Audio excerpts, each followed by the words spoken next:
We also need to pay attention to what is happening around us. I told you a minute ago, the World Government Summit. The what? The World Government Summit happened yesterday in Dubai, and it was the introduction session yesterday. And all the people that, are the usual people were there.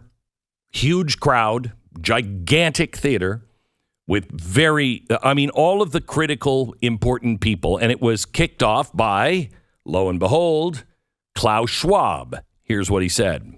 We do not yet know the full extent and the systemic and structural changes which will happen. Now listen to this. However, we do know that global energy systems, food systems, and supply chains will be deeply affected. Got it? We are changing things, and we don't know how that'll go.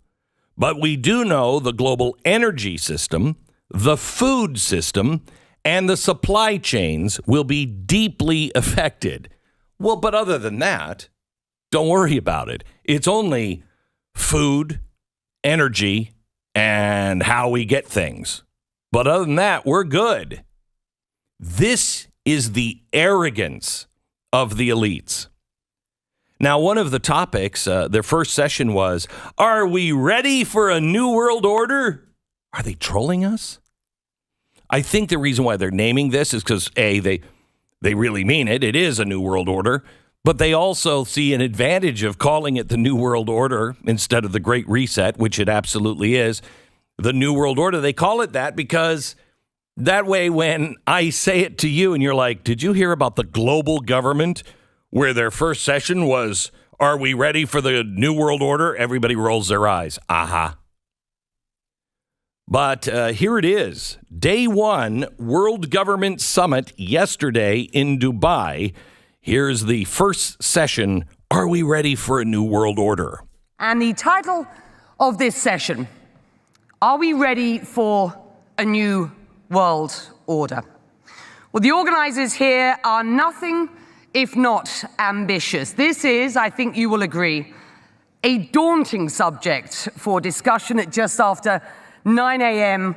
on a Wednesday morning here in the relative calm of Expo 2020. But tackle it we must, yes. Because I believe what is clear is that we have hit an inflection point. Ooh, wait a minute. We are certainly living in a unique age of uncertainty and volatility in global affairs.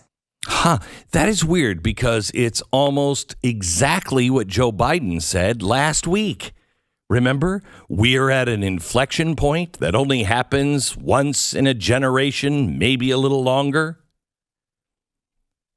So they're all talking the same game. And for anyone who says, digital money, it's like Bitcoin. No, it's not. Well, it'll never happen here. Okay. Here they are yesterday. Pippa Malmgren, she's an economist and former presidential advisor in the U.S., speaking yesterday at the World Government Summit, talking about the new digital money. What underpins a world order is always the financial system. I was very privileged. My father was an advisor to Nixon when they came off the gold standard in 71. And so I was brought up with a kind of inside view of how very important the financial structure is to absolutely everything else. And what we're seeing in the world today, I think, is we are on the brink of a dramatic change where we are about to, and I'll say this boldly, yes, we're about to abandon the traditional system of money and accounting and introduce a new one. That's and the new one, dollar. The new accounting is what we call blockchain. It means digital. Listen to it this. means having a almost perfect record of every single transaction that happens in the economy, which will give us far greater clarity over what's going on. It also raises huge dangers in terms of the balance of power between states and citizens. In my opinion, we're going to need a digital constitution of human rights if we're going to have digital money. But also, this new money will be sovereign in nature. Most people think that digital money is crypto and private, but what I see are superpowers introducing digital currency. The Chinese were the first. The US is on the brink, I think, of moving in the same direction. The Europeans have committed to that as well.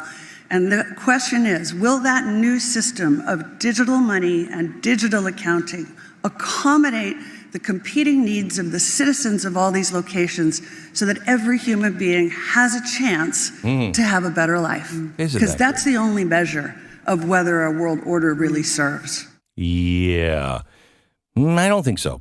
But just to build on that, again, for anyone who thinks that I am crazy, you can now quote the New York Times. Not only is the New World Order, the Global Government Summit yesterday talking about this, but here's the New York Times.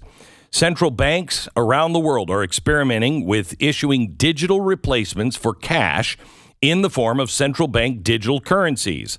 But those are, by and large, not anonymous. Let me say that again. But those are, by and large, not anonymous.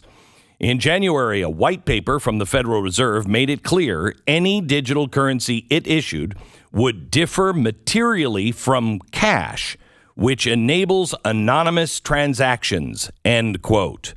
What does that mean? Let me translate. If the Fed issues a digital currency, which the president is now asking the Fed in a executive order to explore, they've already explored it. They have a white paper that's 78 pages long. They're on their own website. They put it there in January. They don't need to explore it. And they said that the Fed coin will differ materially from cash because no purchase will be anonymous. To some people, the loss of privacy is no big deal, especially if the death of cash makes life harder on criminals who often do business using stacks of $100 bills to avoid detection by the authorities.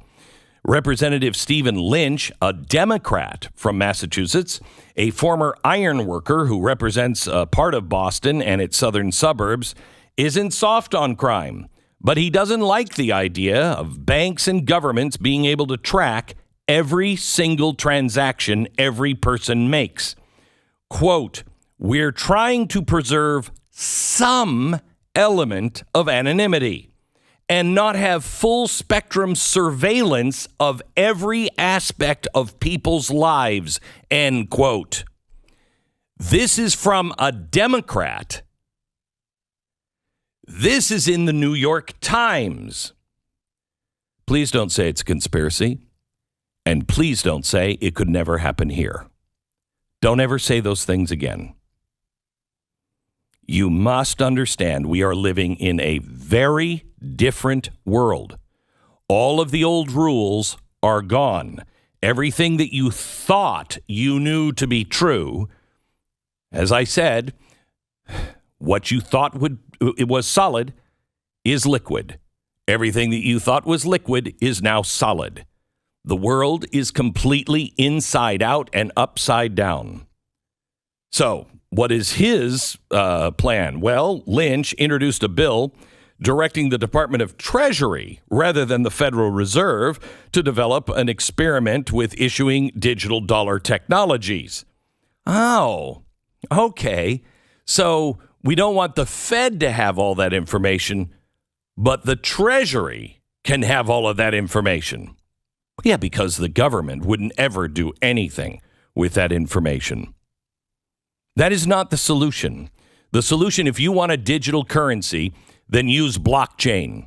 You want a digital currency, then you use Bitcoin, and you leave the off-ramp people alone. This is the final grab of total power globally. You need to understand it, you need to brush up on it, and you need to stand against it. You also need to prepare for a time when this does happen. What are you going to do? most people will just go along with it because they'll say what people always say at times like these, well, it's not going to get any worse than this. They'll never do that. I urge you to watch last night's show, my TV Wednesday night special on Blaze TV. It was really, really funny. Classic chalkboard funny stuff. However, I laid out on the chalkboard. In fact, I want to play that clip later on in the program. I laid out on the chalkboard all the things that we all said could never happen. I spent 15 minutes before the show just writing them down off the top of my head. There are so many more than this. But once you see the list, you'll be like, holy mother. Wake up and make the decisions. Are you fine with somebody watching over and having a digital currency, a programmable digital currency that will control everything? By the way, this article in the New York Times goes on to say it's reestablishing the Treasury Fiscal Authority as a starting point. At first, it's a very small scale, but it's a window in how you might design similar stuff in the future. It's very MMT, modern monetary theory. Wake up. Read the book, The Great Reset. It's all in there. The Great Reset, available everywhere books are sold.